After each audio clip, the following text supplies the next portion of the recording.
Here. Let's see. Give me one quick moment. I don't know why this is being a pain, but I just want to make sure I got everything good. Okay, cool. So welcome everyone, and I believe Maya, you just joined, so hello and welcome. My name's Eduardo Lopez. I'm actually a former alum of Merit. My background is probably not all that different from your own or any peers that you may know. I was born here in Chicago, born in back of the yards. Luckily, my parents were the type that understood that education and the arts are really some of the best ways to, grow and foster and just, have a much happier life, I suppose. After I graduated from Merit and high school, I went to Roosevelt University, and as I kind of alluded to earlier, I played clarinet. I got my degree in music performance there. Since that time, I've since moved on. I work in the technology industry. I'm a QA engineer. And I know that might seem odd about being in technology and music. The one thing I want to mention and really elaborate with you all, and hopefully you take away from this, is that these leadership skills that I will be showing you and these traits and everything, they work across any industry. It does not matter what it is. It does not matter where you're at. If you're in high school, if you're in college, if you're in the working world, these will help you stand out. And so we'll go through them and I'll explain them. And please, if anyone has any questions, I am perfectly fine if you want to ask, if you want to say it here, if you want to put it into the chat instead, if you're more comfortable that way, either one's fine by me. To help out and really help kind of dig deeper on some of the traits that I'm going to be talking about, I have two also Merit Associate Board members helping me. Annette, JT, if you want to introduce yourselves. And again, thank you very much for helping. Sure. Hello, everyone. It's nice to see you. Nice to meet you. My name is Annette Sayre. I have lived in Chicago for a couple years, but I actually grew up overseas. So I grew up in Latin America and then in Japan and in various international schools. So wherever I was living, I used to be involved in music. I was a singer and in different choirs, and I had a rich sort of international music upbringing, which I was very grateful for, always singing international pieces and having a great appreciation for that. So I arrived in the United States to go to the University of Notre Dame in Indiana when I was 18, and I majored in voice at Notre Dame. So I'm a voice major, but I also majored in business, in a particular area of business, in marketing. And so I have been in Chicago working in consulting. But of course, I found Merit because I love music, because I had studied music. And so I'm excited to speak with you all about what it takes to be a leader, both in music or in whatever else you pursue in life. So it's nice to meet you. Wonderful. Thanks, Annette. Hey, everyone, I'm JT. Really enjoying being here with you tonight, and proud to be a part of Merit and come and speak to you guys about leadership tonight and have a great conversation. So I also come from a music background. I was born and raised in Denver, Colorado, and studied music my whole life. And that's how I found Chicago, as I ended up attending also Roosevelt University and studied jazz and contemporary voice performance there.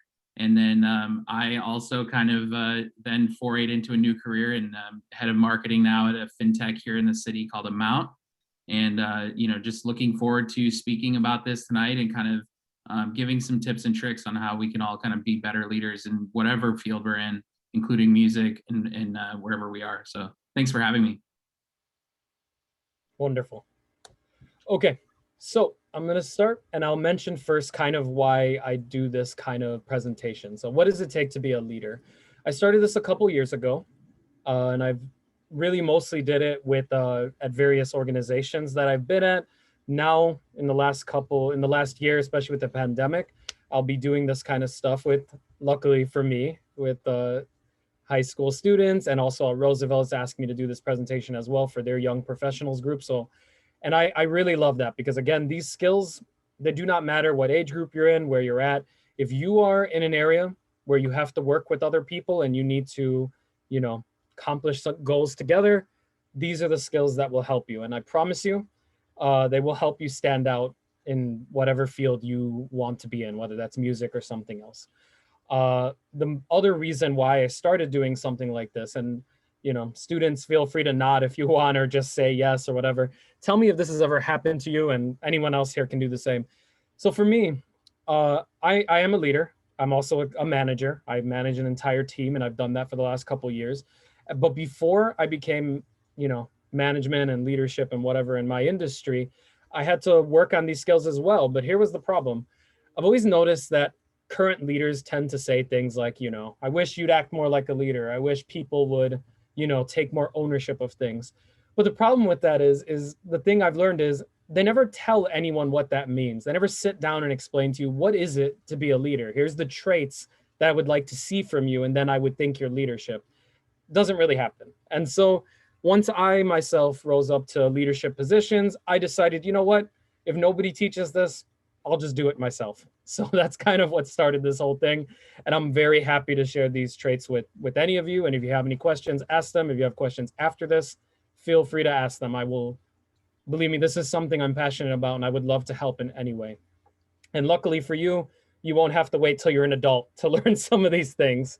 So I'll try to also answer some of your questions at the Q&A session at the end, but I'm also going to kind of take some during this. So I noticed one of the questions that one of you had asked me, and I won't mention names because some people like to keep their questions anonymous, and that's fair. If you want to raise your hand and say that's my question, go for it. One of the questions that came to me was something along the lines of, what's one of the biggest misconceptions of leadership?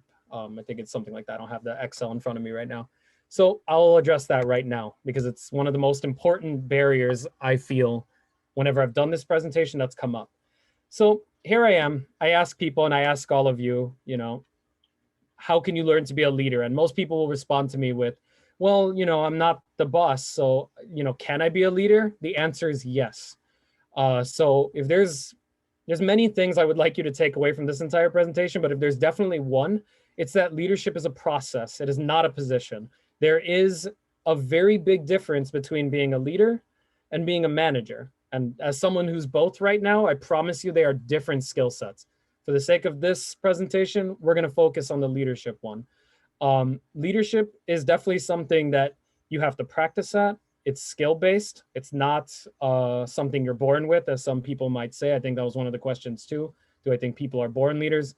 I would, as someone who's researched and studied this, and leadership theory is a part of my current master's program, no, it is something that you have to learn, practice. And luckily for you students, you guys are probably wonderful musicians. I have no doubt you are, because Merit is just a wonderful program. You guys are already used to practicing, learning a skill, improving it, building upon it. This will be no different. The only thing I'll mention from this slide, as you can see kind of like my nice little Venn diagram here, is that leadership is not something that's static. That's why it has to be something that's learned, and you have to keep up on it. It's very dynamic. You will slip from being a leader into a follower, depending on your situations. Either of those are fine. There's nothing wrong with being a follower, and I'll explain later where that comes in. But understand that leadership is always a dynamic state. It is not something that's just set in stone, especially as you go on from high school to college to then in the working world. Your situation, as I state here, your environment changes. And so your ability to adapt to those changes is leadership. So really quick, as I kind of mentioned, what's the difference between a leader and, I put management. You could consider this a boss. You could consider it a teacher, your parents, whatever the way you want to be. Really quick, kind of the main difference between between a leader and a manager. A leader's job is to train and coach other people. That's kind of why I'm here doing that with you. A leader knows how to delegate work and power to other people. They don't just keep it for themselves. That's not a leadership skill. Leaders know how to motivate others, because one of the main things about leaders is influencing people or groups to accomplish goals. And to do that, you have to motivate people. Another trait, obviously, part of being a leader is giving people the ability to do those things. So removing barrier, accepting risks, very big parts of being a leader. And again, I'll get into a more elaborate way of explaining these things. If you're a good leader, if you practice the methods that I'll be showing you, people will naturally follow you on their own. You don't have, and actually I'll word this better. I was going to say you don't have to make them follow you. A leader would never make someone follow them. People just follow them because they want to. They're inspired by them. They want to model their way off of them. And then finally, a leader's focused on long-term planning. Your ability to plan for your future and the people that you're working with's future is what separates you from a manager. A manager is different. That, like I said, I am a manager. I'll put it this way. You can be a leader without being a manager. I was for years.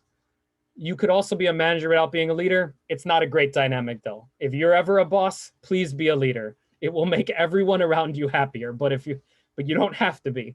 I'll just burn through this one because it's not as important. Management does direct people. I have a team. I could tell them what to do. I try not to do that. I try to guide them in the right direction, but I do have the ability to do that if I want to.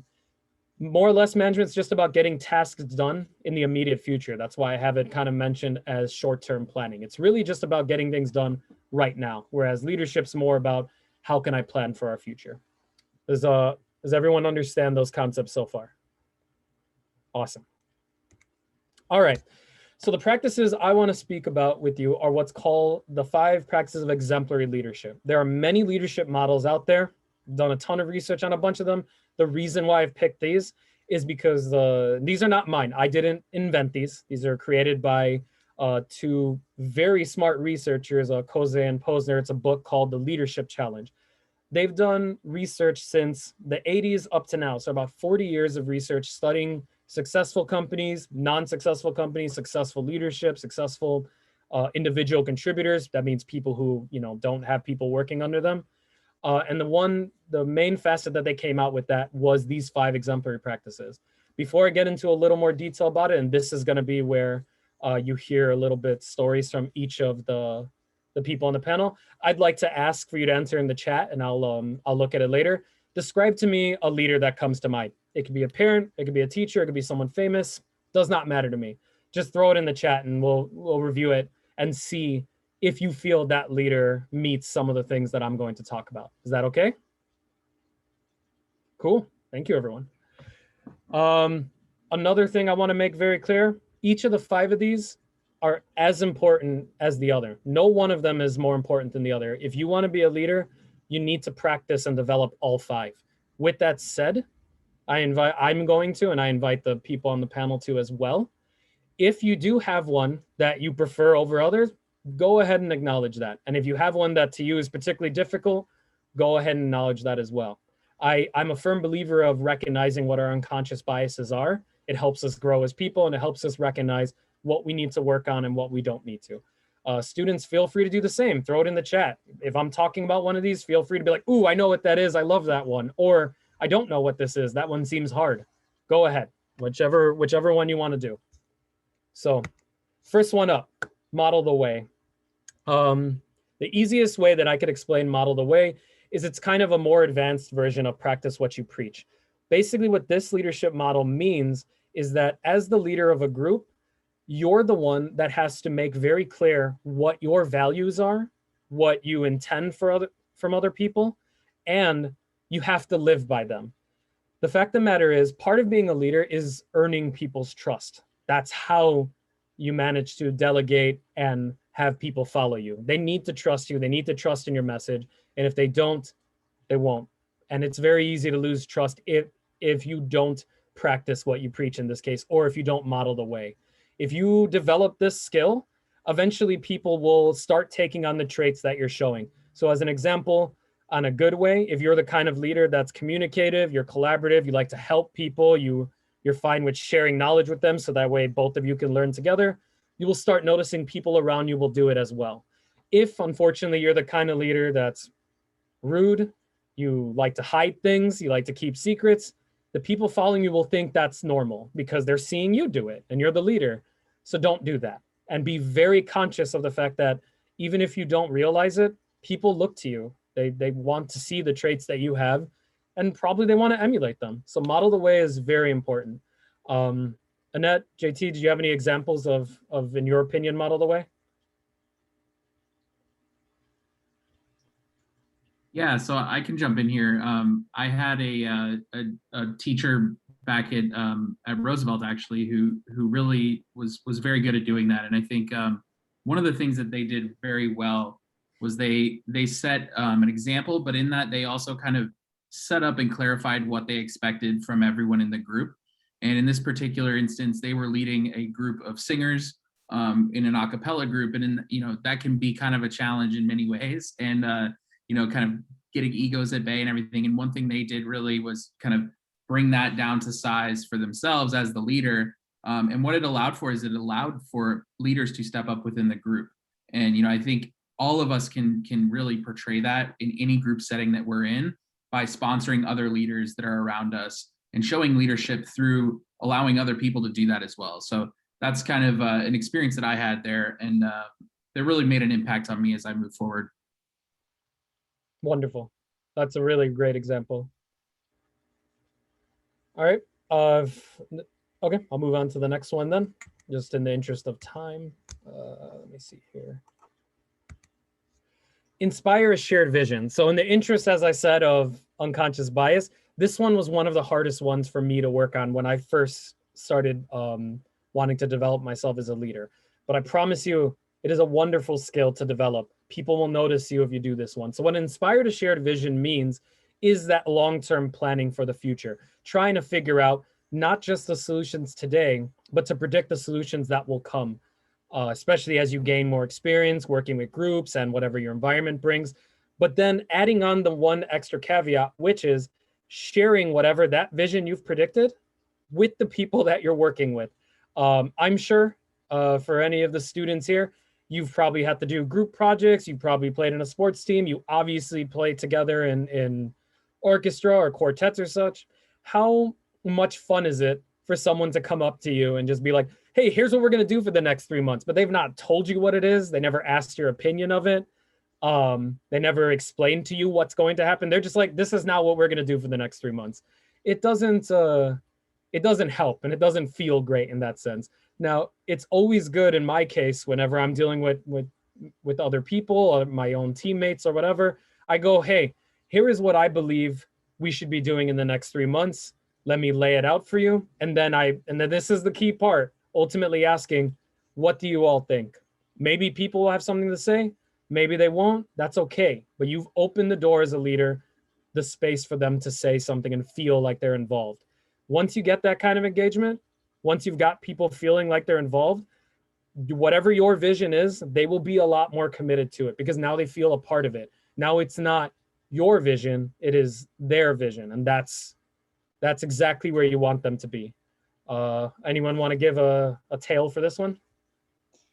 I can share more of an anecdote, but one of my favorite quotes that a manager of mine used to use a lot was, people will invest in what they help to create. So instead of sort of dragging people behind you and hoping, if you have a vision, hoping that they'll just do the work you've told them to do, if you give them some ownership and ask them to incorporate their own style or perspective in the work that they're doing, and then they feel like they own that. And that's also like their baby, as we call it at work sometimes. Like if that's your project, then you're invested in that. And then there's less work on the leader to like convince people that they should be a part of something. Instead, they want to improve it and work on it because they have invested in that in their own way through creating it. Wonderful. And that's exactly why it's inspired a shared vision. As I mentioned, while this was the most difficult one for me to learn, as I said, all 5 are important. This is ultimately the one that got me into the positions that I'm at now. Once I started being able to create long-term plans and present it to leadership and show them ideas and how to involve other people, that was the moment that then for me, people were like, okay, you're leading the team now.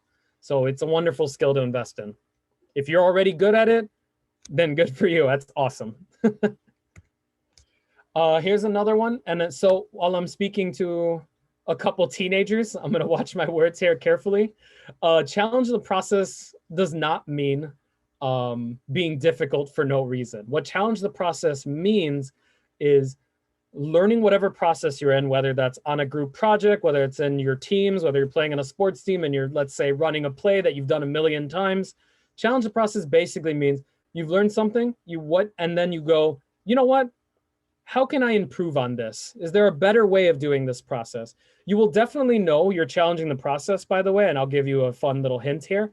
If you start asking those questions to someone and they tend to turn to you and go, well, that's just the way we've always done it. That means you're now challenging the process because it never occurred to them to think beyond what they were currently doing. And it happens all the time. And it's normal.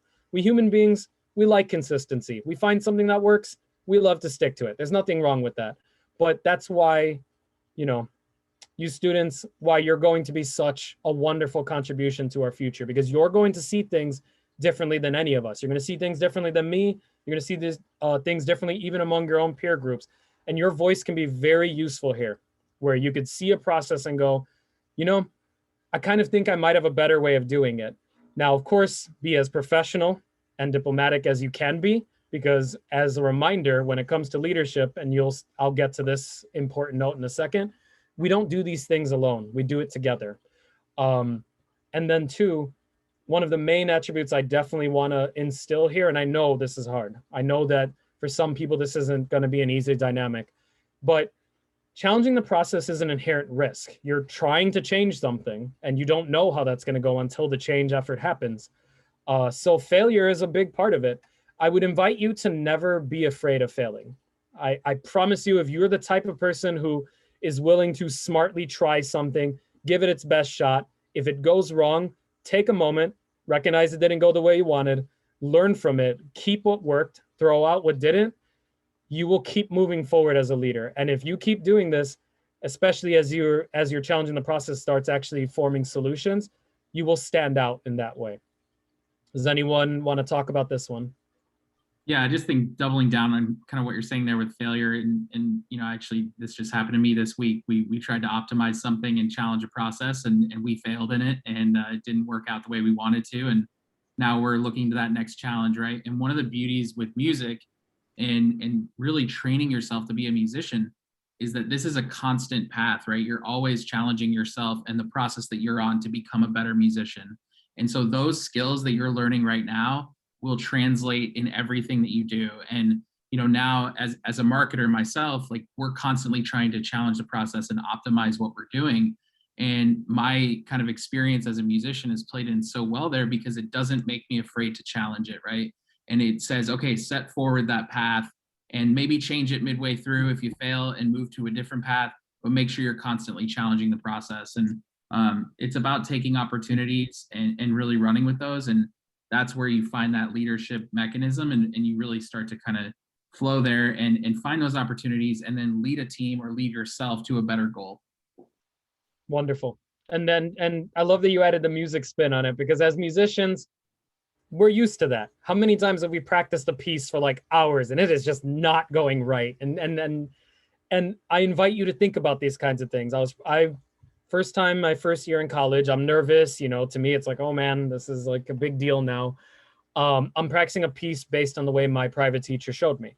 I did it. And when you challenge the process, try the method that the person explains to you. I tried it. I just could not get this one run down in that method. So I walked away. I thought about maybe a better way that I can practice it. I did. I worked on it. I got the run. And then, and this is a key thing, when I went back to my private instructor, I explained to them what I did and said, I was like, I really tried it your way.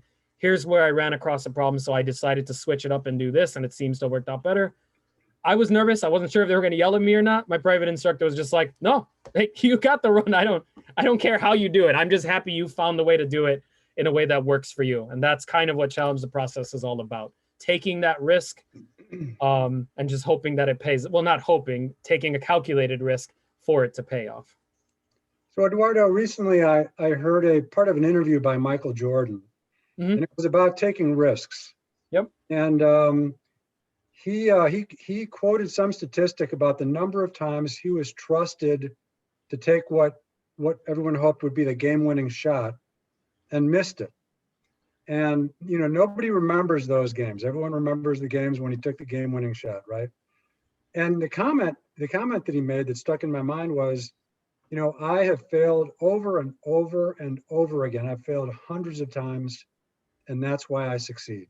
Yep. That is a wonderful quote by Michael Jordan. I was like, I think in his documentary recently, and it's exactly right. If you want to progress, if you want to move the needle in the direction that you have to move in, you're going to have to become comfortable with the idea that you're taking those risks. And it's okay. It's a good thing. I promise you. So what I was kind of alluding to earlier, and this one, if I'm being unconscious bias, is my favorite one. I love enabling others to act. What this basically means, and I'm going to give you all, because I'm sure, you know, I don't know, maybe your parents, your teachers, your coaches, whoever, maybe some of you already work and have jobs and your bosses. There's one secret that I've always found throughout my career that many leaders and bosses sometimes don't want to admit. The good ones do. And that's what I'm trying to teach you to be here. And it's my second bullet point here. No one in the history of humanity has ever accomplished anything of worth by themselves. It is completely impossible. Now, in hindsight, obviously we remember our leaders. We look back, we think of our presidents, we think of famous people, athletes. Michael Jordan is a great example. We all know who Michael Jordan is. I think the whole world does. But it doesn't change the fact that there's no way he could have won those championships without the Bulls. He had a wonderful team around him. They assisted him with that. That is what enabling others to act means. It means giving people, especially the people that are working with you, the space to, like I said, adopt your vision, work alongside you, and then ultimately you as the leader, delegating work to them. That's what it means to enable to them too. You have to empower people to take on tasks that normally maybe you would do. And it's a weird dynamic for some people. Some people are not comfortable with that. And I get it. I'll acknowledge this right now. I know I've been this way before, where I've been the subject matter expert on my group. I know backwards and forwards how to accomplish this particular task. And so it's nerve-wracking. Sometimes it's weird to hand that over to someone else and be like, oh, okay, I hope they do it well. I know I could, but I promise you, taking that leap, teaching someone else how to do it, and then allowing them to do it will get you far more gains than trying to do everything by yourself. And you're just going to drive yourself crazy trying to do everything by yourself. So this is really to your biggest benefit. This has been one of my favorite ones over my career. Whenever I see any of the people that I work with or any of my employees grow and develop a skill set, and then they start bringing their ideas to me, so all the ideas aren't just coming from me, those are my happiest moments. I love it. I love just having a team that's just like, we are all now working together. So now it's 5 people or however many, 5 people going for solutions rather than one. Does that make sense? And does anyone want to comment on that? Yeah, I sort of have a small story, but I would say that it's so important for leaders to both listen and to direct their team. And so I think that listening to what your team can offer individually is something that, has to be always remembered, and it can be exhausting to do the work all by yourself. So you have to delegate, but you have to listen to what you're working with in order to properly delegate and know kind of like, okay, what tools are in my toolbox and how can I use these the best way? And I think for me, I was on a team once where I had a manager that had told me to do a task, and I had just kind of said like, okay, I'll figure it out. And then I was surprised, very pleasantly surprised, when he sent me like a step-by-step example of how he had done my task in a different setting. And it made me feel like, oh, good, whew, there's more direction here. I have an idea of how to do this, but I don't have to do it the same way. In fact, I can't do it the same way because it's a totally different, problem. But as I was looking at what he was doing, I felt he'd given me enough detail and guidance to then ask, so in this case, I have an idea. In this particular part of the process you showed me, I have an idea, and I just want to know what you would think of this. And he told me, and I'll never forget the way he did it. He came over to my desk and I was like, oh, hi, I just want to ask you something really quickly. And he looked at me and he said, do it. And I said, oh, yeah, no, I will. But I just want to make sure that, this is, and he's just like, do it. Whatever you want to do, just do it. And that amount of trust in me made me feel like, oh my gosh, really? Okay. So it was a combination of him saying, here's what I've done. And then I was able to feel like, okay, I have a tangible idea of what I'm supposed to do, right? It's very, very clear here. I'm not in the dark.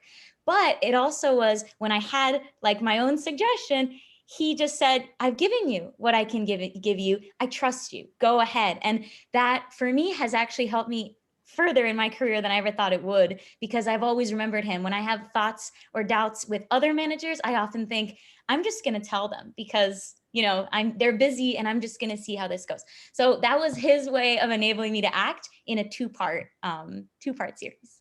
No, and that's wonderful. And that actually touches on, like, as you can see, my final point here for enable others to act. Empowering people is an investment. It's going to take up some of your time. And I know teaching people might seem long and you're like, you know what, I could probably just do this faster by myself. But again, along with that long-term planning, along with that long-term thinking that all of you are going to develop after this day, that's what an investment is. The time that you take to teach someone and then for them to figure it out, and even if they do it in their own way, but for them to take on that goal and be able to handle it by themselves, that enables you then to focus on other things while they handle that. That's why enabling others to act is so important, because you can accomplish so much more as a team than any one person can. A team will always beat a single person every single time. It does not matter how smart that single person is. So yeah.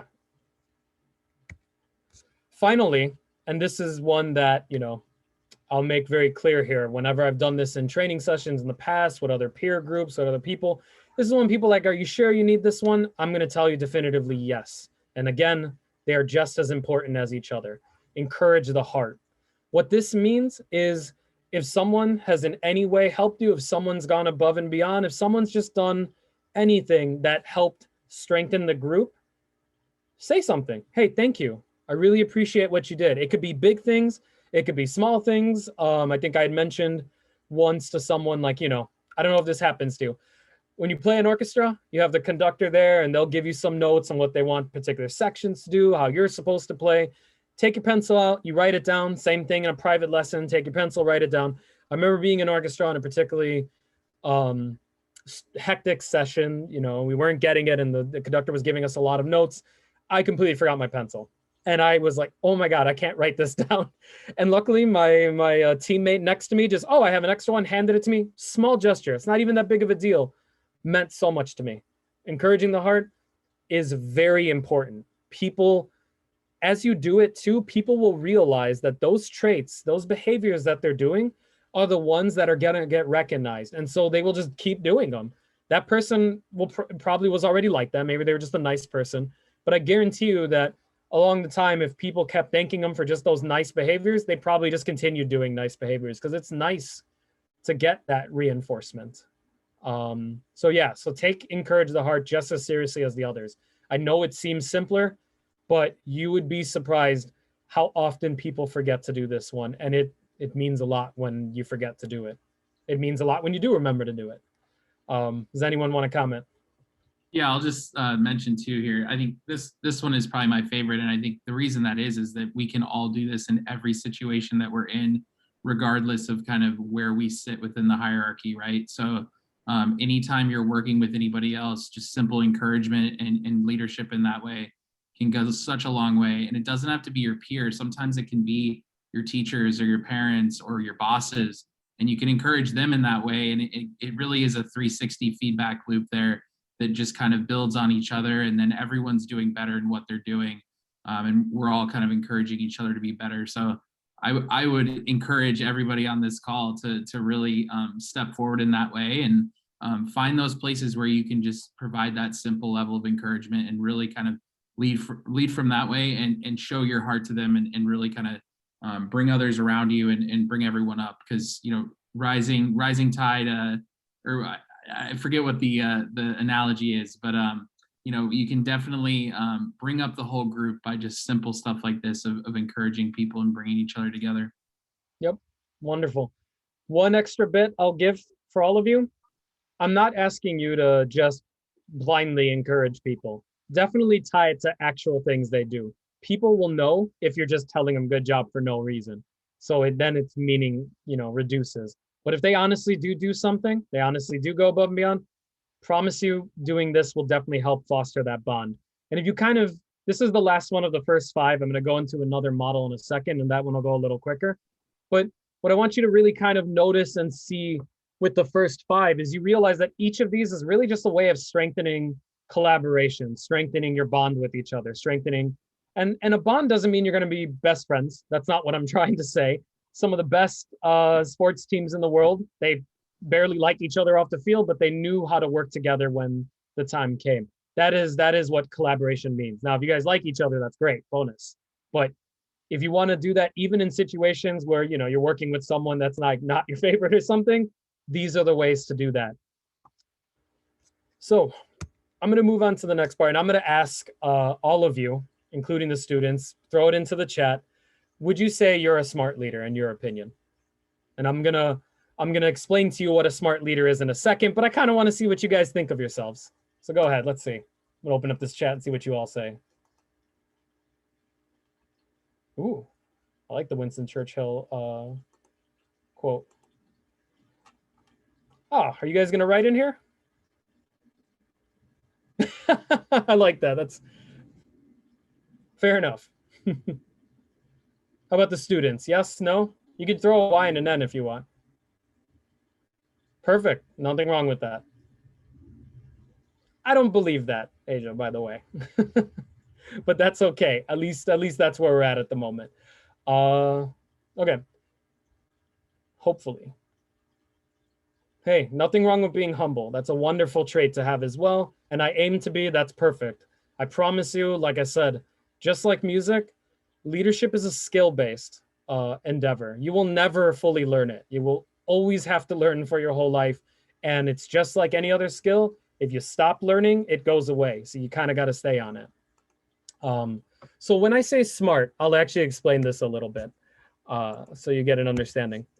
So generally speaking, in my history, whether that was, in high school, college, work, the person that would be designated the leader is, whoever the current boss or leader is. They'd come to the group and they'd be like, which one of you knows the most about this particular topic?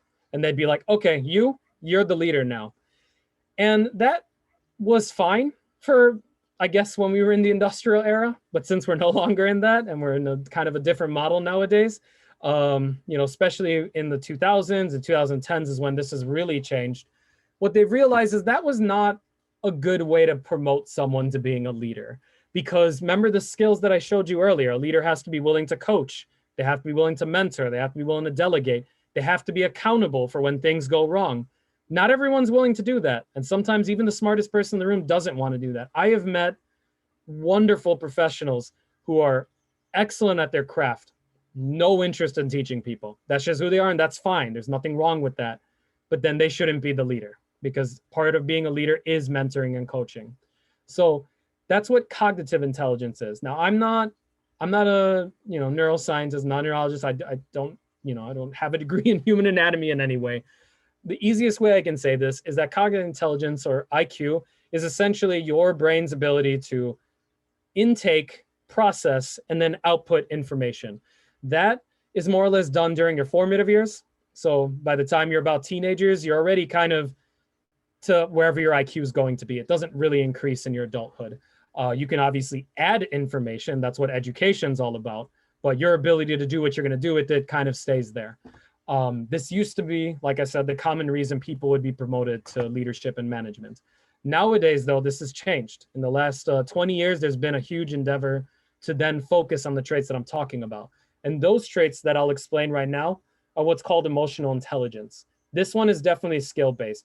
There's not a single one of you here that can't learn this, but I will be honest, it will take you time. You're not going to learn them tomorrow. You're not going to learn them in a week. You're not going to learn them in the next month. Just like anything else, think back on your training. Think back on each of you. You play your instruments. Do any of you remember what it was like the first time you played your instrument? How different it was? Would you say you've all improved roughly? Like looking back on it, would you say you're a heck of a lot better than you were? You see that progression as time goes on. It's the exact same thing with emotional intelligence. This is what will really define your ability for leadership. So the first 5 that I showed you, those are what I would call the base minimum. You need those to be a leader. So please do them if you want to be. Emotional intelligence, if you develop these next 5, you will be a great leader. And this is hard. There are so many leaders that do not have this. And I will explain after I go through them why they're so important. But really quick, I know when it's called emotional intelligence, it kind of sounds like what I'm saying is to be like, super involved with your feelings or something. That's not really what I mean. Though I would say it does require you to understand your feelings and understand the people around you. So this quote from a historian who's done nothing but study leadership research and American history and American leaders by that kind of standard.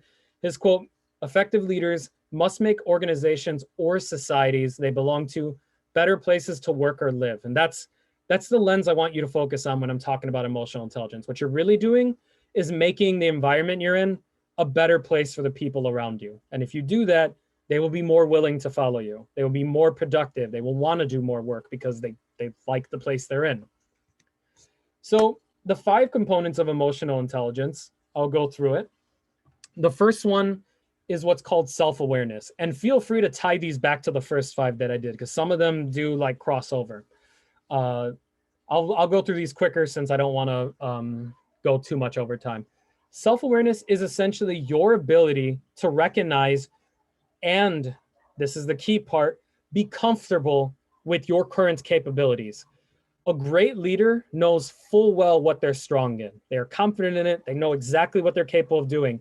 And then, equally or more importantly, they know full well what they're weak in. And now, you know, you've probably been given various advice over the years, and feel free to take mine or feel free to utilize the one you've had before. When I was growing up, it was never good to admit having a weakness. And so you weren't supposed to do it, and then you're supposed to work in it until it was no longer a weakness. Research since my time, I'm not going to mention my age, but I'm older, but research since my time when I was a kid has actually indicated that's the wrong way to go about things. Focusing on your strengths and learning how to utilize those is the right way. You will always get more out of your strengths than you will out of your weaknesses. Now, don't misunderstand. Go ahead and work on your weaknesses if you want to, as long as they're not a determinant to you. So for example, growing up, I was a disorganized person. So I've worked on my organizational skills. They will never be my strongest suit, but I have raised them up to the point where they're at least no longer impacting my life negatively. And that's okay. But I have other skills that I'm strong in. I like presenting. I like talking to people. I like training and teaching. And so therefore, that's what I focus on. The reason why self-awareness is so important is because it allows you to make smart decisions. So as an example, on my teams, if there is something I need, like I said, I'm not always going to be strong and disorganized. So when I'm adding followers or I'm hiring or whatever the case may be, I find someone who's good at organization because they can handle that within the group. So I don't have to. That's kind of the enable others to act kind of thing. If you are self-aware, you will be more confident. You'll have a realistic idea of what you're capable of. And that's just helpful, honestly. It'll help you make smarter decisions. If you try to hide what you're not good at and you try to be the kind of person like, oh no, I'll do it, and you know that it's not your strong suit, you're really only impacting yourself and the people that are trying to rely on you at the moment. And you don't want to do that.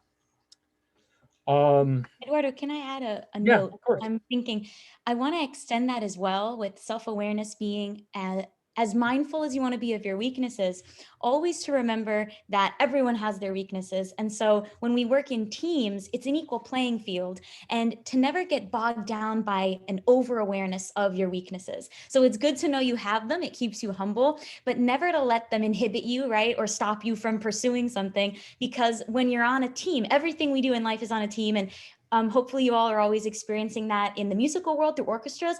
But as you get older, sometimes it can feel like the team dynamic shifts, or something is solely your responsibility, or someone else is so much better than you are at something you want to do. But we're always in team dynamics in life. And so it's always good to know that you have a specific role or purpose in whatever that greater team is, and to remember that someone else is not as good at something that you are now covering for them. And viewing everything as a little bit of a push and pull dynamic will help keep you, I think, leveled and using your strengths, and not letting yourself get bogged down if you know what your weaknesses are. Hopefully that is something good to keep in mind. Yep, that goes into the self-confidence component of self-awareness. That's wonderful. Next is self-regulation. So what this basically means is that, you know, when I was your age and I first entered the working world, I was a lifeguard at 16, and then, you know, did other various jobs. And, you know, I've grown up and since been doing that. I remember when I was younger that it was essentially told to me that, like, you leave your feelings at the door. Don't bring them into your work. Again, research has shown that that's just not possible. Human beings, we have feelings, we're emotional creatures. And so what self-regulation actually means is acknowledging whatever your feelings are, but learning how to utilize them in a more positive way. So if you're angry, that's fine, but learn how to refocus that anger into something. If you're sad, that's okay too. I'm a human being. I get sad too. I've learned how to focus that into a more productive way. Now you might be wondering, because that sounds normal, why that's important. I'll give just a really quick example. I was once working within a group, and our leader was someone who any little thing that went wrong, any little thing, he would explode. He'd just start yelling and screaming, and that just every time. And so let me ask you, and you guys could just nod at me if you want, yes or no. How willing would you be to go talk to that leader if something went wrong and you knew it? Would you be remotely willing to tell him anything? You're like, uh-oh, I know something's gone wrong here and the boss needs to know, but I don't want to be the one to tell him. That's why self-regulation is important. But instead, if you're the kind of leader that can take negative feedback and be like, okay, all right, I see what happened. All right, let me think on it. Let me get some solutions. Okay, here's what we're going to do. If you can do that, people will trust you more. They will want to work with you. They'll be comfortable around you. And you know how I kind of mentioned the challenge, the process, you should always be telling the people around you what you're challenging. That helps with this because you're more willing to work with someone who is not just going to explode on any little thing. That's why self-regulation is very important. And it's tough. Like I said, these are skills that's going to take times. And I promise you, everyone gets pushed to the limit at some point. But if you're one of the people that manages to learn how to refocus it, that will set you apart from your peers. Does anyone want to comment on that before I move on? I think that's great. I will add that everyone can always be an example of self-regulation. And what I've found to be super valuable when you want to be a leader and you're not yet in the manager position, but you want to lead, no matter what position you are in a team, you can lead in ways such as self-regulation. So if everyone around you, even in certain situations where people are aggressively venting about someone else in a situation, you can be the one to set the example of, maybe we're not going to talk about that. Or maybe, sort of regulating the way that everybody is reacting about something in a more mature manner. That can be a way that you can lead with self-regulation. Wonderful. That's a good question, by the way, Cameron. I'll answer that during the Q&A portion a little bit, as best I can, of course. Next, motivation. This one is relatively easy to understand, but I'll explain it because the fact of the matter is it's something we don't think about. Imagine that at the beginning of this presentation, I started this and I'm like, all right, so what you want to do is you want to model the way. I mean, I guess people do that. Like nobody wants to listen to you if you're not motivated. If you look bored with what you're doing, they're going to be bored. If you look uninterested in what you're doing, they're going to be uninterested. As a leader, you need to find what your motivation is. And it can be difficult. I know that we don't want to do like, Cameron's question about a group project there. I'm sure you don't really want to do a group project. I bet at the end of the day, you're not like, oh man, I want to do homework. That's the best thing ever. No. But motivation could still be achieved in these situations. You could absolutely still talk to your group and be like, hey guys, look, everyone, here is what the project is. If we split it up this way, we accomplish it this way, we could probably get this done quicker than blah, blah, blah. You get what I mean. You add those dynamics, you go up there, you present it as something that just, in that case, you need to get it done. And that can motivate people. You could also, some tasks are just fun. Like I've definitely been on projects or I was in a quartet where we were playing a piece that we really wanted to play. That was a great motivator for the leader of our group to be like, ooh, we got this piece, guys. This is what we're going to be playing in the next couple of months. And we were, engaged, motivated, happy. Some things are like that where you want to do them. Some things are going to be that you need to do them. Either way, you need to be passionate about it. And if it's just need-based, that's okay. You could be even honest about that. Like, hey, I've totally done. Like, everyone, I know this isn't the most fun thing in the world, but you know what? We need to do it. And if we can just knock this out in the next day, we'll never have to do it again or something like that, whatever the case may be. That is a very good way to motivate people, especially when they're probably just not that interested in it. So remember that people feed off of your energy. If you're bored, they're going to be bored. Does anyone want to talk about that one? Nope. Okay. That's cool. Empathy. Now, along with encourage the heart, this is the one that generally I get the most like, do we really need to do that from people? You do. And I'll give an example for this one. But before I do, I'll explain what empathy means in this context. Because empathy, if I were to ask 50 people what they think empathy is, I'd imagine I would get 50 answers back, different answers. So for the sake of this conversation, empathy is understanding and sympathizing with what is important with other people in the group, even if it's not important for you. And that's the key part. It is very easy to sympathize with someone for something that you also are, that's important to you. As an example, me and my wife, we're pet people. We have a ton of pets. We have some dogs, cats. I have a turtle behind me, honestly. I love animals. Someone, I'm just throwing someone here. Katie over here might not care about animals. Maybe she doesn't like them. I don't know. I'm just throwing in there, Katie. But for her to empathize with me, if I was talking about them and let's say I had to take one of the vet or something, her being like, you know what, Eduardo, I'm really sorry about that. I hope everything turns out. That is empathy. And even though she doesn't care in this scenario, I'm assuming you care, Katie. In this scenario, even if she doesn't care, I still know that at least she's sympathizing with me. For example, I don't really care about motorcycles. I'm not a motorcycle guy. I'm fine with them. They're cool. I don't really want to own one myself or anything. But if one of my coworkers, came to work a little dejected, and they're like, this Harley I built with my own hands for years, it got destroyed, I would be able to empathize with them. I'd be like, I'm really sorry. I know that was a lot of work. I know that meant a lot to you. If there's anything I can do for you, just let me know. That is empathy. And so, that sounds easy now. So everyone here is nodding and like, okay, that sounds good. Let me make something very clear about how important empathy is. So I was working with a coworker, and I was working at a company that was very pet friendly. So we had like dogs everywhere. I could literally be at my computer and like a puppy could walk by my leg. It was really cool.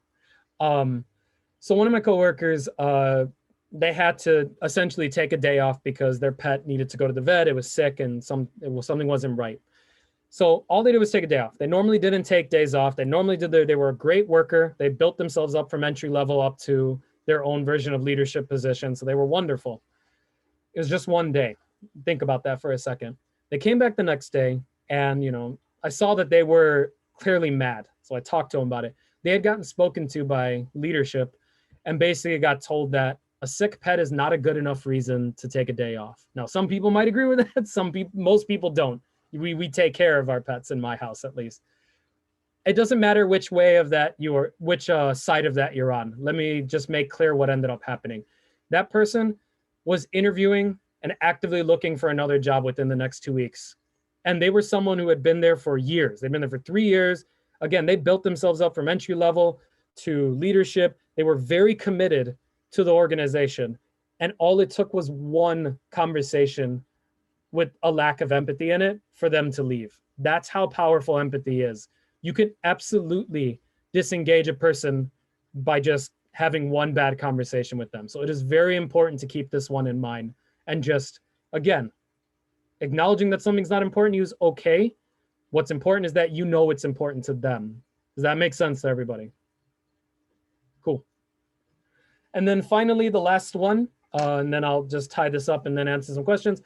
Social skills. And actually, I'll make this part of the Q&A at the end because some of your questions was related to this. The easiest way I can explain this is that social skills are kind of the combination of the 4 that came before. If you're self-aware enough to understand your strengths and weaknesses and then what you're capable of doing or not doing, if you're self-regulated enough to keep yourself calm, refocused, if you're motivated enough to move people and you're empathetic enough to understand the people around you, your social skills will naturally increase. So I know social skills technically or typically means the ability to talk with other people. What I'm actually saying here is that social skills is your ability to talk and foster relationships with others. And if you do the first 4, your social skills will naturally increase. I'm going to let someone else comment on this because I want to make something very clear here because this has come up in the past when I've done this kind of training. Someone will say, I'm not as comfortable talking with people as maybe you are, Eduardo. You guys could probably figure out I'm an extroverted person. I like talking to people. It's fun to me. I understand some people are introverted. I will say here before I turn it over to you, JT, that some of the best speakers and presenters I have ever met in my career were introverted people. So don't think that being introverted means that you can't develop your social skills. It just means you develop in a different way. And since I'm not an introvert, I'm going to hopefully utilize someone who is here. Yeah, so I definitely would consider myself an introvert, and remember that really doesn't necessarily reflect how you interact with others. I'm a very outgoing individual, and I love to meet new people. But the way that I recharge is by myself, and it might be reading a book, listening to music.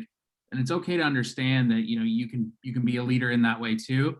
And just making sure that, you find your ability to meet that social skill where you can meet it. One of the beauties about today with technology is there's so many different ways to be social, and there's so many different ways to connect with people. And leading in that way can be enabled through technology now, even if you are introverted and maybe saying like, oh, going to a room full of 500 people, obviously right now is scary in itself. But as an introvert, that can be really overwhelming. And so finding ways to connect with people in different ways through technology or in person, and never let kind of the fact that you might be introverted hold you back from meeting new people and creating that social skill, because there's others out there just like you who are kind of waiting for somebody to take up and take that lead and really showcase that. So, lean into that and understand, like, it's okay to be introverted, even quiet, whether you're outgoing, whatever you might be, and really lean into that and find what works for you. Wonderful. And JT put it perfectly. So I've met people who are introverted and asked me like, well, does that mean I'll always be shy or not? JT's correct. Introvertedness and extrovertedness have nothing to do with whether you're shy or want to talk to people or whatever. Either dynamic's perfectly fine. It just really means how you recharge yourself. And so this is definitely a good part of being self-aware. The introverted leaders that I had mentioned that were wonderful, they were wonderful and they knew their time limit. So like I knew someone who she would be perfectly willing to have the most in-depth conversation with you for about 45 minutes. And then after 45 minutes, she'd be like, I need a moment. I'm going to go and do something else and recharge and go home and relax. And that's okay. Understanding what your limits are is perfectly fine if that's what it is. For extroverted people like me, I get recharged by talking to people. So in all honesty, I could talk to you all for the next 3 hours and I'd be fine. But not everyone's like that, and neither's right or wrong. No, neither's better or worse than the other. They are just your dynamics. And so that's kind of the main piece of all of this. Really quick. Oh, I'll just add one note, which is that all it takes to be a good, I would say, a good social person or have social skills is to be curious about other people as well. So I just wanted to add that one word as kind of a buzzword for people. As long as, even if you are tired and need to recharge, as long as you're curious and you're willing to sort of listen to people and see what they might have to offer and helping, as I was saying before, being a good leader is also about listening. You help yourself out by staying humble and listening to them. People will always feel like you made them feel good. And that's a social skill. You want to make sure that you're building positive and encouraging relationships. So staying curious about them is a good thing. Awesome. Thank you. That's absolutely right. So why am I teaching you these? Like, why do you want to be a leader? The fact of the matter is there's no way around it. To get anything accomplished, we need good people. And the only way that I know how to do that is to help teach and raise good people. That's why I'm showing you these skills. Now, for my career, when I learned them, I had to learn them on my own through trial and error. So I'm trying to ease that pain for you guys. Like, I did learn to model the way long before I even knew what model the way was. I didn't know what the term was, but I had to learn on my own how to figure it out. Each of us probably has to learn from trial and error. But the fact of the matter is, I, like anyone else here and any of your peers, I believe we all want to be in a world where we could be with people that we trust, want to talk with, want to work with, want to be with. And the only way to do that is to develop these skills. That's why one of the phrases here is good people are rare and inimitatable. That's not my way of saying that everyone is 100% unique or whatever, but you are unique in a certain way. I'm not, how's the best way I can word this? So Cameron over there, I don't know what you're good at. I don't know you yet. Maybe I will someday, and that would be my privilege. But whatever it is that you're good at, I'm sure that there is someone else who's also good at it, but here's the difference. They will never do it in the same way that you will. That's what makes you inimitatable. And that's something that, I say companies here because I usually do this with companies, but feel free to enter this for high school, college, sports teams, music, whatever it is, any group where you're with people. The fact of the matter is, ideas don't come from anything else but other human beings. There is no amount of money that can create an idea. You have to have the right person to do it. And if that's you, and you can show that with the leadership skills that I've shown you here, that you're the right person, you will be valuable. And that's awesome. I mean, you're already valuable, but you will be valuable to the person that wants to work with you. The quote here I have, that companies don't have ideas, only people do, by Margaret Heffernan. She's a CEO, and she does a couple TED Talks. They are wonderful if you want to look her up. And this particular quote is from one where she talks about forget the pecking order. And what that means is people tend to think that a good group has a very strong leader who's very smart and great at everything, and then people do what that leader says. And that is unequivocally wrong. MIT, she'll talk about in her TED Talk, MIT did a study, invited several intelligent people from around the country to work on various complex problems that they had them do. And time again, the groups that succeeded the most were not the groups that had the people with the highest IQ on them. They were the groups that were able to communicate with each other, foster that bond. Each of them brought ideas to the table rather than one person bringing an idea to the table. Every single time, those groups won. They solved the problem so much faster because, again, as stated, a group of people will always beat an individual every single time. Does that make sense?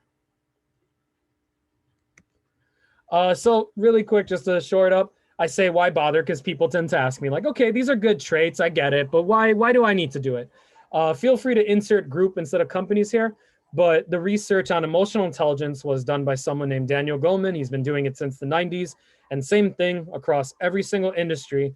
He noticed that senior leadership, middle management, and then individual contributors, if they displayed any of those emotionally intelligent traits that I showed you, those teams always functioned at 20% productivity over your average group. And the teams that had leaders that did not foster any sort of emotional intelligence always functioned 20% lower. They underperformed. That is a 40% difference. So that is huge. If you're ever working on a group, imagine something being 40% harder. Like that's just the easiest way I can say it. And so the difference is you could either foster that emotional intelligence and work in your group and make your life easier, or you literally could just make it harder.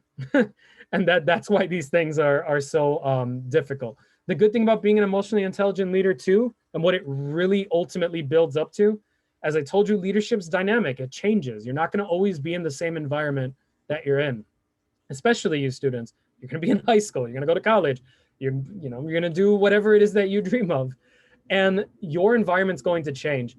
Following the emotional intelligence will allow you to adapt to those changes better because you're self-aware, you're self-regulated, you know how to motivate yourself, you know how to empathize with others, you know how you have social skills to talk to them. That will always put you ahead of your peers if you have it and they don't, every single time. So that's more or less my presentation. I'll take some questions. Some of you wrote in some questions, so I'll handle those first. But if any of you want to write any questions into the chat, I am more than happy to answer some of those as well. Let me exit out of this and let's see, let me handle some questions. I did not, let's see, let me just do this really quick. Again, I removed the names because I figure, if you want to keep it anonymous, if you want to own it, you want to raise your hand and say, that's my question, go for it. So what is the biggest misconception people have on what makes a good leader? One of them is definitely that people think you need to be a manager to be a good leader. That has been the main one that I've noticed. Beyond that, the next one would generally be, in my opinion, people tend to think that a leader is supposed to take everything on themselves. And that is, again, as we've just gone through, incorrect. A leader knows how to delegate. They know how to get training and knowledge in other people's hands and then get them to do work. One of the best examples, I had to do a research study on various leaders, and one of them, I'm going to assume we might know this person, is Barack Obama.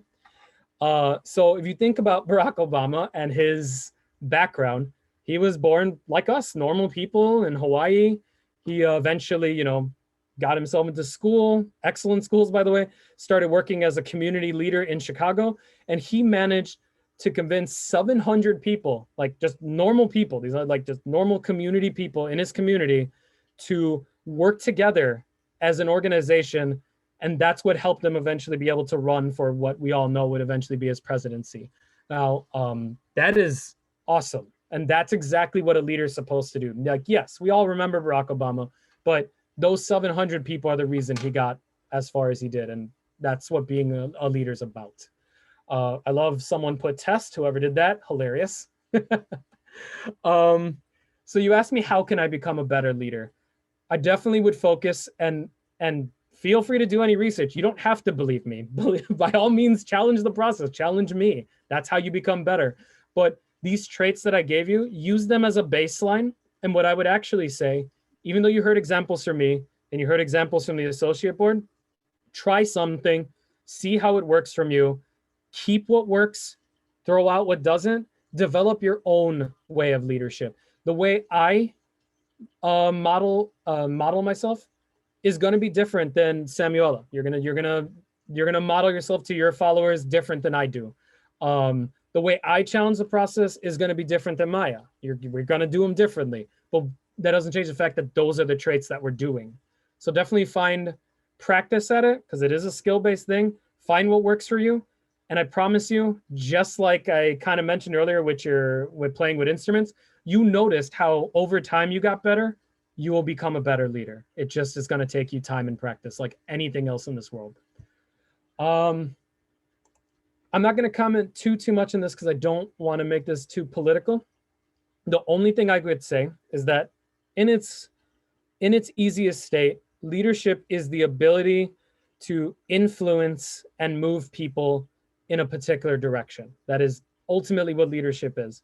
And this person was, in their own way, whether I agree with it or not, I have no comments on that, was able to do that. And so that's the reason why they were able to run for office, because, you know, our country's founded on the idea that the people get to pick the leader that they would like to best represent them. I hope that's okay. That's, like I said, I'm just going to leave that one short just because of the seriousness of the topic. So this is a good one. This happens a lot. I've even certainly done this with my own followers. So if someone is told that they have the potential to be a leader, but don't feel a calling towards it, what should they do? Now, the short answer, I should say, what you're comfortable with. Leadership is definitely, like I said, it's a very skill-based skill, and you can learn it and practice it. But at the end of the day, if you're not passionate about it and you're not motivated to do it, you're not going to be a good leader. You have to have some kind of passion and motivation for it. And I will tell you this, whoever asked me this one, I get it. I was like that at one point too. I was very good at my job as an individual contributor, both in college at what I did, both in the workforce, and I liked it. I was happy. But and people change. This is something to keep in mind. I noticed kind of along the way that, like, a lot of stuff that I wanted to work on, I kept getting like barriers. So then I'd have a boss who's like, no, I don't want you to do that. I'm like, oh, it'd be a good idea. Just trust me on this one. And I'd have to convince them. And then sometimes they would let me, and that's great. Sometimes they wouldn't. I've had bad leaders. And so eventually I kind of had my own Thanos moment. And I just basically was like, you know what? Fine, I'll do it myself. Like, so I eventually started investing in leadership. I started working on it. And the first moment I did it was when I had two groups who were not working well together. They just did not want to listen to each other. They both had completely different knowledge bases and competencies, and they needed each other, but they did not want to take the time to talk to each other. And as someone who had to deal with the work that came from both of them, I was just like, you know what? No, this makes my life harder. So I'm going to do something about that. So I created a training program to teach both of them how to talk to each other, how to develop when I say language, I don't mean literally like English or whatever, but a common language that they can converse with each other and work, because that was part of the problem. And that helped reduce issues. That helped make my life easier, which is really what my motivation was at the time. I was younger. And that's ultimately the moment when I was like, you know what? Okay, this leadership thing, I'm invested in. And now I've spent all these years studying it, researching it, getting a degree in it. So that's what I would say for whoever asked this. If you don't feel like being a leader, that's okay. There is absolutely nothing wrong with being a strong follower. I know that's like a weird thing to say. There is such a thing as what's called an exemplary follower. That is a follower who's very knowledgeable. And I have met some of the best professionals in my life that fit that criterion. They are awesome. And understand that actually, if you are an exemplary follower, you still kind of will have some leadership. It's if you have an expertise in something, people are naturally going to want to hear from you. They're going to want to work with you. They're going to want to work alongside you. So, you don't have to take on all of the stuff that I've mentioned here, but know that even just fostering your own talents is technically leadership. So if you Yeah, want to and think of it that way. Eduardo, I completely agree. May I add one thing, which is I think that if somebody wrote here, right, that they maybe have been told they have the potential to be a leader. And I would say that it's all about how you reframe leadership and what you think it is to be a leader. And so if when you're young, let's say a parent or a teacher says, you have the potential to be a leader, it may be because you're leading in ways that you don't even know you're leading in. You are, for example, setting that example with self-regulation that we talked about earlier. So in small ways, maybe you're a leader among your siblings, or in small settings that you don't even notice. You don't necessarily have to become a manager position when you're older. You could be an expert in something and more of a follower, as Eduardo was saying. But you may be leading people by example in areas you don't even know you're doing. And those are important to remember and to hone in on, in their own right. Excellent. And thank you for referencing the earlier part, which is a key thing. If you don't want to be management, don't be. It is definitely like, this is what's different. We're kind of the same as leadership, but it'll be in a more structured environment. As a manager, my followers, whatever their mistakes are, they're my mistakes. If they make a mistake, I'm the one who gets blamed for it. And that's exactly what it should be. That's precisely what being a manager is all about. If you want to be a leader, but you don't want to be a manager, that's perfectly fine. There's nothing wrong with knowing that about yourself. Again, I have worked alongside some of the best leaders and professionals who are like, nope, don't want to be a manager, have no interest in it. And that's awesome of them to understand that. So don't take on a role that you're not passionate about, is what I could say. If you are curious about it though, and you're just kind of afraid, that's different. Like I was too. Maybe try it out, see if it's for you. Nothing in life tells you that you can't back out of it if you don't want to. But those are your choices.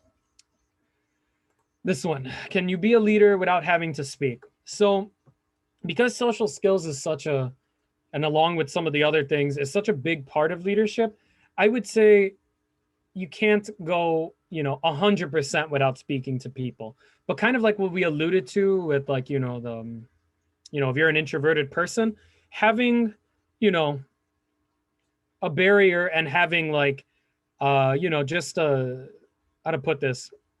If you explain to people what you're comfortable with doing, people will generally tend to be okay with that. As my example with the one professional, she was willing to talk for 45 minutes, but she was also comfortable enough to say, I'm done for the moment. Thank you so much. I need to go do something else. And so knowing your limits is fine. Some things that you could do in this situation is, if you are good at what you do and people tend to come talk to you because you're good at it, that's kind of what I told you with the expertise. It's always good then to be the kind of person that sets up people to learn your expertise. And in that way, they'll talk to you less. So as an example, I like talking to people. I really do. But there's times where I just don't have the time of day to do it. I have to focus on what I'm doing. So I've made entire training manuals. And when someone came to talk to me, hey, how do I do this? I literally just handed it to them. I'm like, here you go. Look through this. When you're done, we can absolutely come back and talk. And that minimized the conversation. So what would have been a long conversation became a much shorter one, because I used that shared envision a shared future. I predicted that someone was going to keep asking me about these things. And so I found a way to make it so I can share it consistently. But again, you need to understand your own comfort level. If you're willing to only talk to people for 15 minutes, that's okay. Just think about what you're going to say in that 15 minutes. How can I utilize that time as best as I can? But I would say, I could say you get very far with leadership without talking, but no, you're eventually, if to build a bond with people, you are going to have to talk to them. Just find a way to make it on your terms, I guess. So how do you build confidence to lead others? I would say this is probably exactly the same way how you found the confidence to play in front of a crowd. I'm assuming all of you have had to do it at one point. Have any of you had to play a solo in front of a crowd? Right? Did you feel nervous? Did you feel like the heart rate? Maybe your hands started shaking. So and this might not be the most fun answer.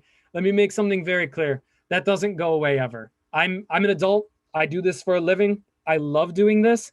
I still get like the quickness, the whatever. It's always going to happen.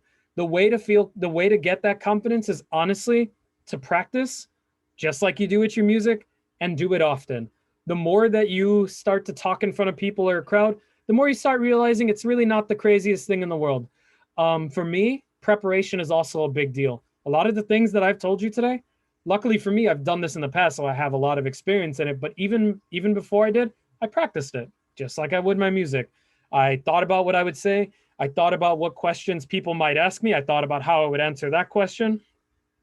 And that's what helps me build confidence. But honestly, if you do these leadership skills, you practice them, you do them over the years, they will become just as normal to you as your current musical skills are. Does that make sense? Awesome. Final question here, and if anyone has any questions in the chat, I'll check to them really quick, and then I'll close this up. What should you do when someone needs your guidance and you don't have an answer? This is literally the self-awareness. Be honest about that. So step one, don't try to tell someone something you don't know. If you genuinely don't know it, be comfortable with saying, you know what, I think I might understand some dynamics of it, but if I'm being honest, I really am not the expert on this. And then step two, if you really want to push this into the leadership area, this is what I do when I don't know something. And it happens in my normal life. I go, but you know what? I think I might know where you could find the answer, or I might know who has the answer. And I help them get to that person. So I have absolutely, back when, before the pandemic, been like, oh, I don't know that, but I do know someone who does. Come follow me. And I introduce them to the person who does. Then I'm like, okay, looks like everyone here is good. And then I walked away and I got out of that situation because I'm not the expert on it. So if you don't have the answer for it, please, please, please do not pretend you do. And do not tell someone something that you're not confident in, because, part of leadership is they're looking to trust you. They're looking to you for answers. And if you give them the wrong answer, that reduces that trust, especially if they ever find out that you knew that you didn't know that answer. If you make an honest mistake, that's okay. There's really nothing wrong with that. If you thought you knew the answer, that's fine too. So this is really just more like, for a fact you don't, just be upfront about it. I promise you, no one will ever get mad at you for not knowing every single thing in the world. Yeah, just to add on that too, there's a beauty in finding the answer together as well. And I think using each other to kind of figure out what the best path forward there really helps both people grow as well. So and then next time you get asked, you might know a little bit more and you might be able to kind of to help answer. So finding it together is very impactful. Awesome. Did any of you have any other questions that you wanted me to address before I let you go? And again, you could always email them to me. I'm willing to answer anything as long as Merit's okay with that. I'm part of the associate board, so I'm just really excited to help out in any way. And you can ask either in the chat or right now in the Zoom if you want to. Eduardo, this is great. This was Cameron, such a... did you have a question? I think your hand was up. Maybe. Yeah, it's okay. I have a question. Like, if people say like it's okay to fail as long as you learn from your mistakes, and like why does like society have such negative, like, what's the word, like negative connotation when you fail the first time? Yeah, no, it's an excellent question. And it is a dynamic that, if you want the truth, has been very ingrained in our culture. It's very much like, because, and this is part of the reason why I do this presentation and part of what I'm trying to break down. Kind of like how I said earlier, in hindsight, we always remember leaders. You also notice we always tend to only talk about their successes, and only very rarely does anyone ever bring up the things that they didn't do correctly. I feel like that's part of the reason why failure is considered such a bad thing, because we look at these leaders, we want to emulate them. And if the only thing we're hearing about them is their wins, then of course it's like, oh, okay, so they've only succeeded. Now I must therefore only succeed as well. That's kind of that model, the behavior part. You emulate what you see. But as to David's point earlier, truly good leaders are honest about it. They're on, like Michael Jordan. He flat out said, no, I've failed 100 times. And if you were to ever talk to a good or great leader, they will be willing to say the same thing. No, I did mess that up. I did make a mistake here. I did learn something from that. I know that, the thing about any culture or society, change tends to happen in increments, not leaps. So yeah, this is going to be a dynamic that you're probably going to keep running into. The only thing I can say is for you, you have to be confident in yourself to know that when you failed, you did it for a good reason. Now, if you just made something up on the fly and you failed, okay, maybe that's a different thing. But if you honestly put some brain work into it, you thought about it, you did the math, and it just happened to not work out, be proud of yourself. Trust me on this one. At least you took the chance, and that already always puts you 10 steps ahead of the person that didn't every single time. And I'll just add two important things. The first one is to be patient. I think that there will be all sorts of societal expectations that you will have when you're young, and you'll live your life as an adult and realize like, this is certain people who view life a certain way, and I'm sorry that they view life this way, but it's not going to make them happy. And if I, as Eduardo said, if I'm comfortable and I know I tried that, I did my best effort and it didn't work out, well, I'm going to be patient, I'm going to get better. And then those people will see that we can all, succeed, and that my failure won't have caused some big issue like they're making it out to be. And so it's just time, and there's no need to prove it to them in the moment. You just sit there and know, doesn't matter what they're saying. I know that I did a good effort and that I will make it better next time. I won't let myself get too beat down by it. The second thing is that it will develop you into a really good leader. So if you always remember the way that you felt when you failed, but knew that wasn't a big deal because I knew that I was headed somewhere, then you will be the one to build up the next generation, where hopefully society will be a little more understanding of other people and not necessarily have an ingrained sense of failure being a terrible thing. But these are over time, right? Patience with oneself, and then patience with helping society become a better place for everybody over time. Yep. And that's exactly what, like, as the quote I showed earlier, that's exactly what leadership's all about, making it a better place than when you found it. With my groups, actually, so feel free to use this in the future if you become a leader, Cameron, or any of you. I do it with my groups. I flat out tell them at the beginning, I'm like, look, I want ideas from all of you. Like, whenever they come, I'm not forcing them out of you, but if you have an idea, feel comfortable telling me. I will never yell at you for making a mistake, is what I tell them, like, flat out. I'm like, I will never be mad at you for making a mistake. I will be mad if I find out you had a good idea and you didn't tell me. That will bother me.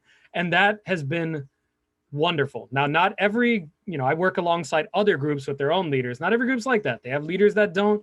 And so when their leader's annoyed, like, oh, why are my people not acting like leaders? Again, like I said at the beginning, did you give them an environment that they felt like they can be leadership? Because if you didn't, and you didn't explain it to them, I don't know what you think they're going to do. Like, so that's my comment for that. Cool. Okay. Well, wonderful. Thank you, everybody. It was honestly a pleasure and a privilege talking to all of you. I really hope you learned something. If you ever want to follow up, if you ever want me to ask me some questions, or even other ways that you can learn more leadership beyond just the presentation that I had, I'm more than willing to point you in the right direction. Other than that, then, have a wonderful night, and thank you. Very nice to meet you all. Thank you so much. Please give a hand for the panelists sharing their stories. Really nice presentation. Thank you. Thanks all. Thank you so much. Thanks, Eduardo.